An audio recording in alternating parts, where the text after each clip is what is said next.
So part 2 of this recording is to show you how we actually do the detail of this routine.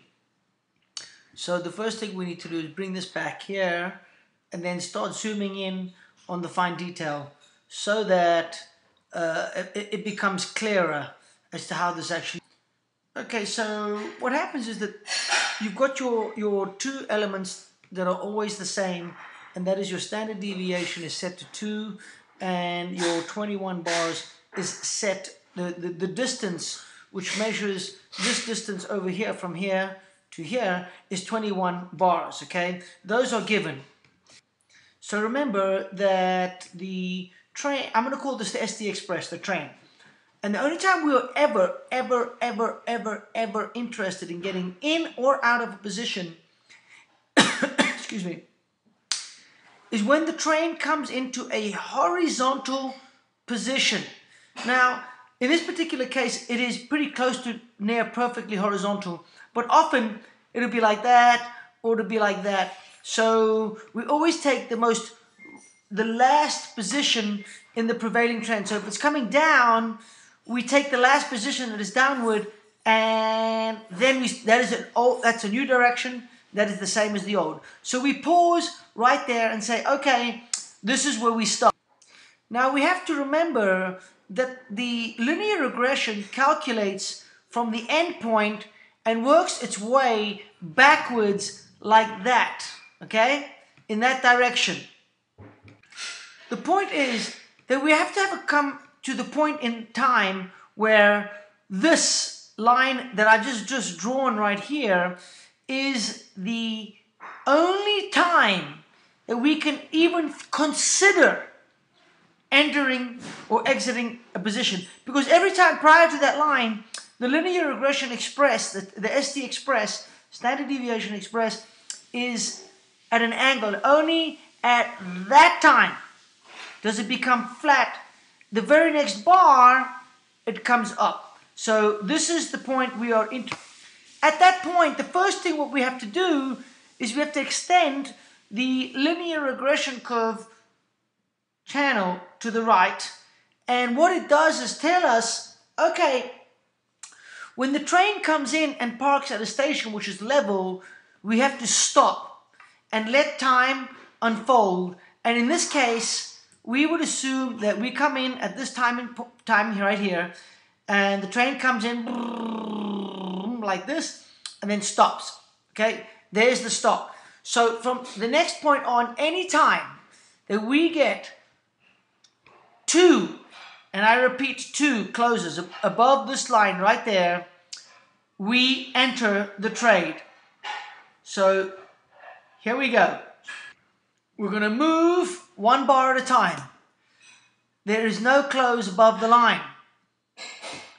There is the first close, there is the second. So this right here is our entry point. I've marked the entry point right there, and we go long. So I'm going to mark it green. That way we don't get confused which direction.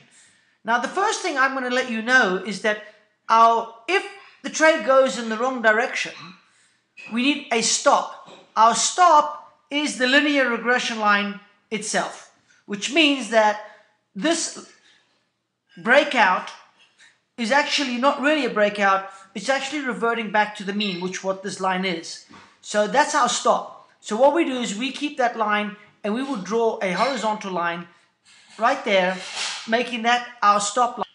There it is, stop line. Okay, so now we're going to trade one thing at a time, and we move along. Okay, there we go, we go, and now the train starts moving. Okay, now the only time that we are ever interested in the train is when it stops, and it comes to a pretty much horizontal point right there. And let's just take it back a step. At this point in time, we are saying, okay, it stopped. What next? I just realized at this point, it's probably a good idea to explain the rules of what constitute a breakout and what constitute an exit. A breakout to the upside is defined as a breakout to the upside that is two closes in succession, one above the next to the upside, as we experienced here. And I will mark them for you so that you see them. There was a breakout 1 and a second breakout here in a row, both one higher than the next. That's the breakout to the upside. A breakdown to the downside would be a break to the downside, two closes in succession, one below the next to the downside, exactly the opposite of the upside. So when the SDE Xpress comes to a halt, which is a horizontal, what we're looking for is to close the position. Remember, we entered in long over here. I'll mark it right there. So we're looking to exit the trade if we have two closes to the downside below this line over here, which is our break to the downside.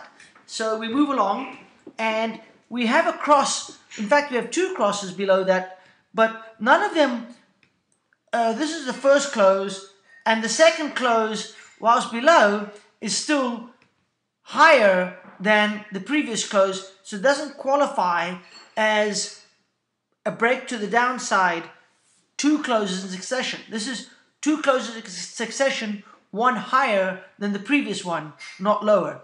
Had the next bar closed over here, which is lower, then we would have been out of the trade at a loss.